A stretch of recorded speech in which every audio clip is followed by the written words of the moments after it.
Hey everyone, welcome back. In this video, I'm going to show you how to smoke beef ribs. Right, so the smoker setup, we're using the Oklahoma Joe's drum today. We've got our charcoal basket full of briquettes. So we've got a bunch of unburnt stuff from previous cooks in there. I've got 3 chunks of bourbon barrel wood from natural smoke. Pairs really well with beef. So we're just going to wait until them briquettes catch a light, and then we're going to close our lid, open our vents up, and let it come up to our smoking temperature. Alright, so while our smoke is coming up to temperature, we will have a look at these beef ribs. These are some Black Onyx beef short ribs by Rangers Valley. We picked these up from Austral Meats. They're a pure Black Angus beef short rib with a marble score of 3+. So we'll open them up and have a closer look. Alright, so as you can see already, some really nice marbling in there. So what we'll do now is we'll go ahead and get them trimmed up. Alright, so we'll get rid of this top fat and the silver skin.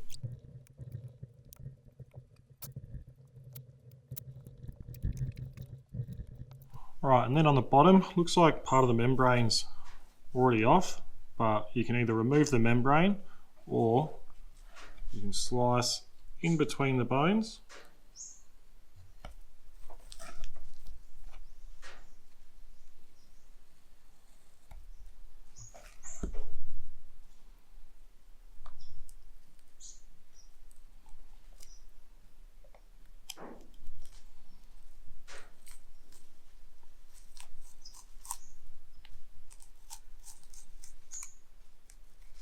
Now that is super tough. Smoke isn't going to penetrate through that. That's why I like to trim in between the bones or trim the whole membrane off. Alright, now our beef ribs are trimmed up. You can go ahead and season them. We're going to use 2 of our favourite beef rubs today. So we've got the Cosmos Q cow cover and Texas beef. You could honestly use salt, pepper, garlic on this if you want. But if you've got a favourite beef rub, go ahead, grab that and we'll give them a season.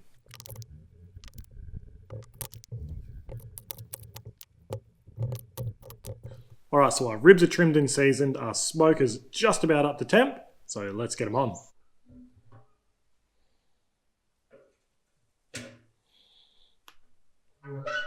Alright, so the thing I love about beef ribs is you can just let them go. I don't usually like to wrap my beef ribs, but if you want to wrap them at a certain stage, by all means go for it. But I like to just smoke them at about that 275 Fahrenheit or 135 Celsius range, right through the whole cook. And I'll just spritz them every hour or 2 with some beef stock or apple cider vinegar. It doesn't really matter. It's just to get a bit of moisture in there. So, like I said, we can just let these go now and come back in a couple of hours and check on them. All right, we're about 3 hours in now. I actually had to go out for a few hours and the smoker has held beautifully at our target temperature. So let's open it up, have a look and see if it needs a spritz. Oof, they are looking good.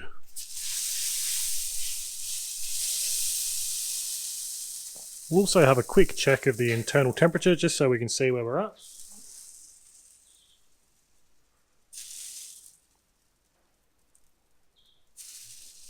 Alright, so I'm really happy with how they're coming along. They're looking great and we're getting some nice drawback on them bones. So what we're going to do now is we're just going to check them every 45 minutes or so. We're going to spritz if they look dry and we're going to take them until about that 205 Fahrenheit or 96 degrees Celsius internal mark.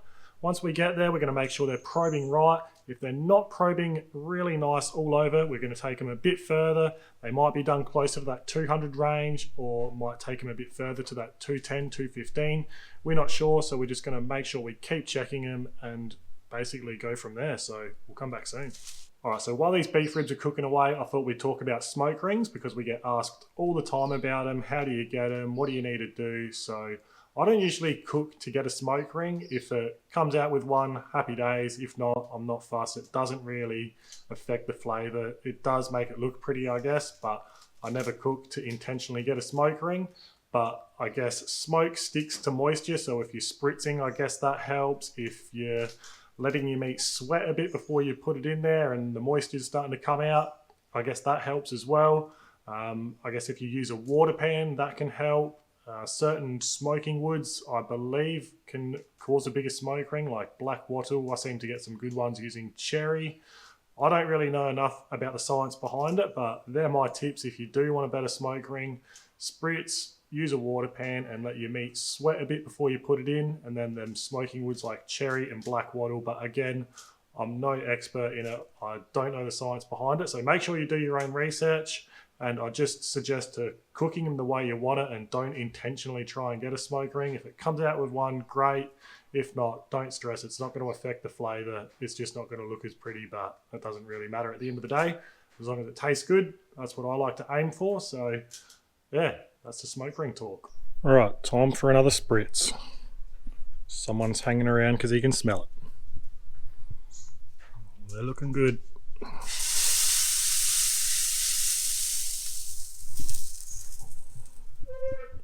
All right, so it's only been about 5.5 to 6 hours and these beef ribs are done. I would have estimated this to be about an 8-hour cook, but that's fine. They're going to be done a little bit earlier than expected. That's why we always go to internal temperature and feel, not time.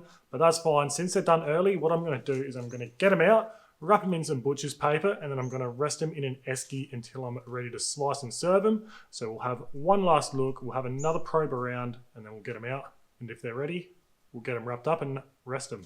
All right, so they're probing really nice. As you can see, we're around our target internal, so we'll get them out, wrap them up and rest them like we said. All right, these have had a nice rest. Time to get them out and slice them.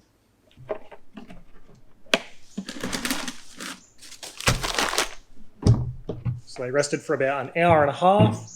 If you wanted to rest them longer, you could wrap a towel around this, an old towel, and that'll give you a bit more insulation to keep them warmer or hotter for longer.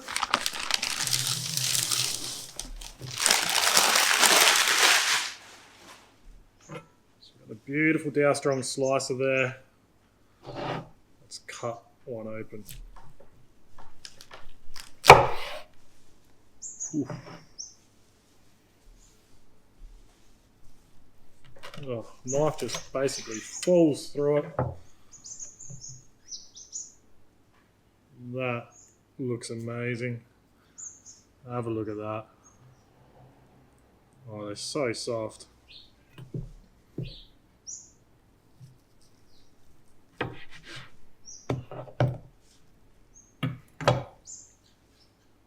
Nice and juicy.